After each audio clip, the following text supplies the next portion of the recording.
Hi everyone, Sane Man here. This video is brought to you by a donation from Mr. Anonymous, and here's what he has to say. Hi Sane Man, I'm basically a TFL guy. Most women I've actually met are not interested in me. I have to quickly brag about myself in order to give you an idea about women are turning their nose up at. I'm slightly overweight but somewhat fit. I'm able to go on a 10k hike, ride a bike on a steep hill, and can actually run for a few kilometers. I don't do any drugs or have any addictions. I'm fairly nice, caring, supportive, overall a pretty decent guy. About half the women who reject me and talk to me tell me that I'm actually a fantastic guy, but that I'll actually make some other woman happy. The other half generally use deflection tactics like not replying to my messages or delaying replies to frustrate my attempts, letting me know that they aren't interested. Stranger still, many put me in the friend zone and are contacts on social media. I later see the sort of men they date, and often they're guys with money. Their Facebook feeds often feature buying expensive houses worth $500,000, expensive cars worth tens of thousands, trips to exotic locations overseas, cruise ships, expensive weddings, etc., etc.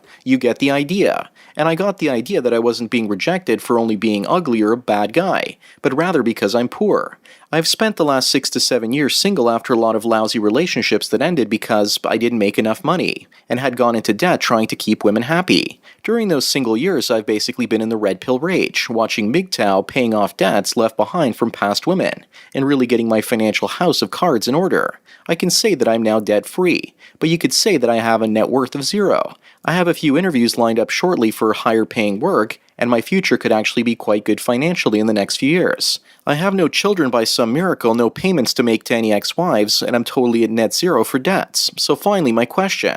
I suspect that suddenly all of these women that rejected me and some who might enter my life out of the clear blue will smell the money and will try to get it through developing a relationship with me. What should I do to prepare mentally in advance of the gold digger rush I'm sure to experience? What sort of advice do you offer a guy like myself who's older and starting a later in life comeback? I know in the back of my mind that I only have roughly 20 years or so to make a retirement nest egg. One more relationship with a gold digger could cost me my future welfare. What do you think, Sandman?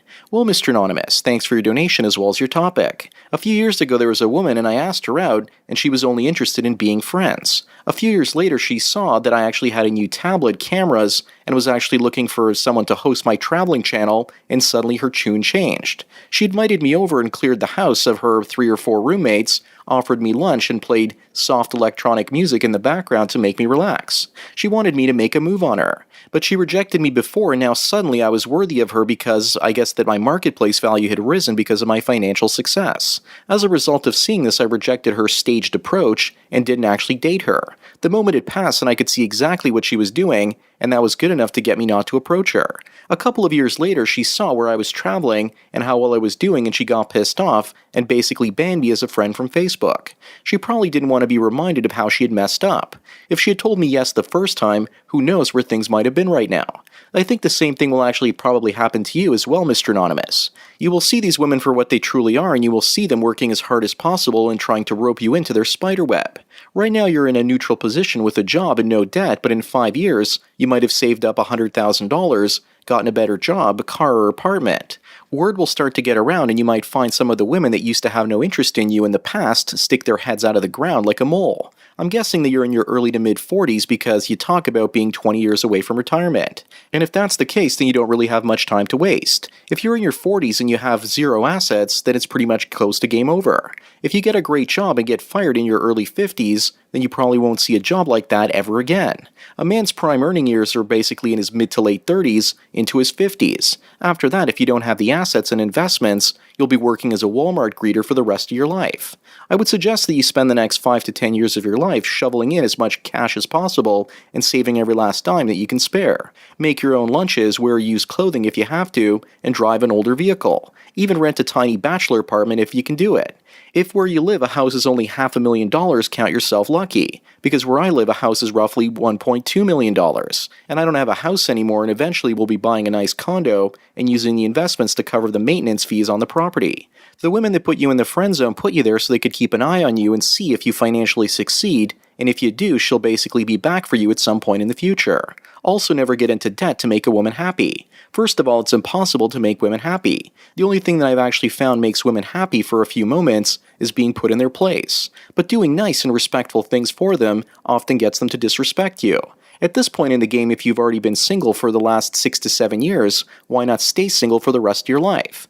Why do you actually want to repeat the same mistakes again at your age? What if you get a work-related injury and can't go back to work? Doesn't it make sense to have savings instead of blowing your money on a gold-digging slut? Also, you mentioned that you're slightly fat. In this dating market, as a man, being slightly overweight, that's the equivalent of being a borderline obese hog-beast woman. Women are expected to keep the weight off, and men are expected to put it on in the form of muscle. You're not really a true force loneliness type of guy, or at least you weren't in the past. You're a guy that can get women but just have to work on his appearance and have money to attract them.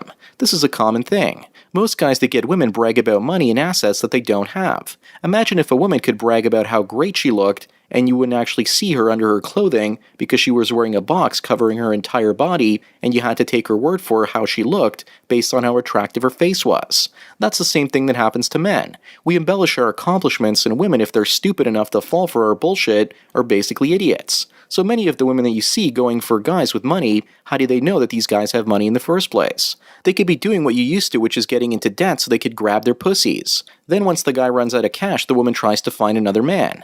I've seen many single men get their financial house of cards in order, only to destroy themselves financially when they eventually get into a relationship once again.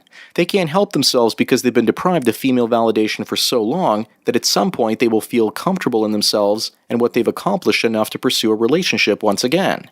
But it's the point where you have something to lose, where you need to be the most vigilant when it comes to relationships. Because all that time you spent sacrificing and working, you can't get back. And are you really going to exchange years of hard work for orgasms from a woman that's not capable of loving you, but only interested in lusting after what you've accomplished? You're trading years of your life in exchange for the opportunity to love someone who doesn't love you back.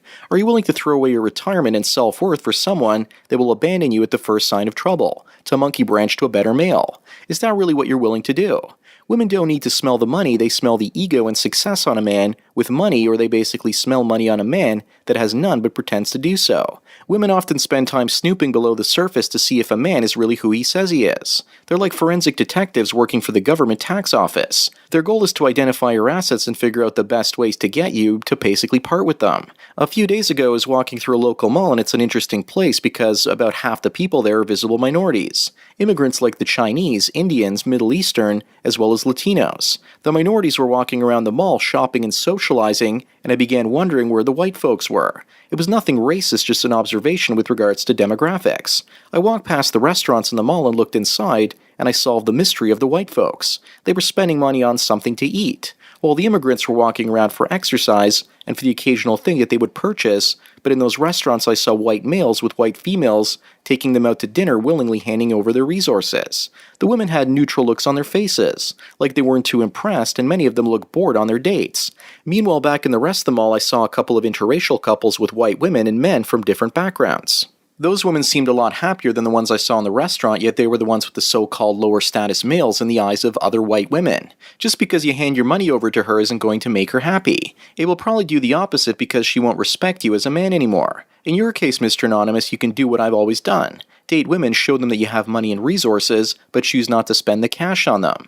I found that doing that has worked a lot better at keeping a woman's smile on her face than actually buying her something. It's counterintuitive because women love resources, but the moment you hand them over to her easily, she no longer respects you. It's almost as if she wants to fight you for your own money. It's like it's not what you actually buy her, but the potential that you will buy something for her in the future that she's gonna be attracted to. When she has what she wants, it probably never lives up to her expectations, and it becomes a disappointment. You become a disappointment to her. Just like many guys, once he's conquered her sexually, he leaves after getting what he wants. Once she gets the money, then she starts looking at him in a negative light. She probably sees him as a disappointment. It doesn't matter who the guy is, the money is like camouflage, so the woman doesn't see all the things that she perceives to be imperfections in him. So long as she's fixated on the money, she's probably not focusing on the stuff she doesn't want to see. So Mr. Anonymous, these women that see you as a nice guy, and we all know that women don't like nice guys because they allow themselves to get walked all over. So if you had money, they wouldn't see you as a nice guy, but actually a successful guy with resources. But the moment you give her access to those resources, you become a nice guy once again, and she no longer wants to be with you. Just like you're excited to be with the woman, and then the moment you get sex from her, you roll over and you basically fall asleep, or suddenly you can't handle the nagging that comes from her mouth. You just want to duct tape a sock in her mouth and put a paper bag over her head and go back to sleep. You got what you wanted, and now you're in bed next to the creature from the period swamp. Perhaps you want to get up and go home, but you can't because that would upset her, and you wouldn't gain access to her precious vajayjay ever again. Prepare yourself to be alone, Mr. Anonymous, because you don't have the time and money to play around with your future. But if you do date, then try to prevent yourself from falling in love. As I mentioned, use the money as a carrot over her head to get her to do what you want her to do. But never give her the carrot, because once you do, you've set the precedent, and you'll have to keep giving her money until you're broke. Anyways, that's all I've got to say for today. Thanks again, Mr. Anonymous, for your donation as well as your topic. Also, don't forget to smash the like button and check out the MGTOW mystery link. As for everyone else out there, please follow me on Twitter or like me on Facebook to get tomorrow's video today.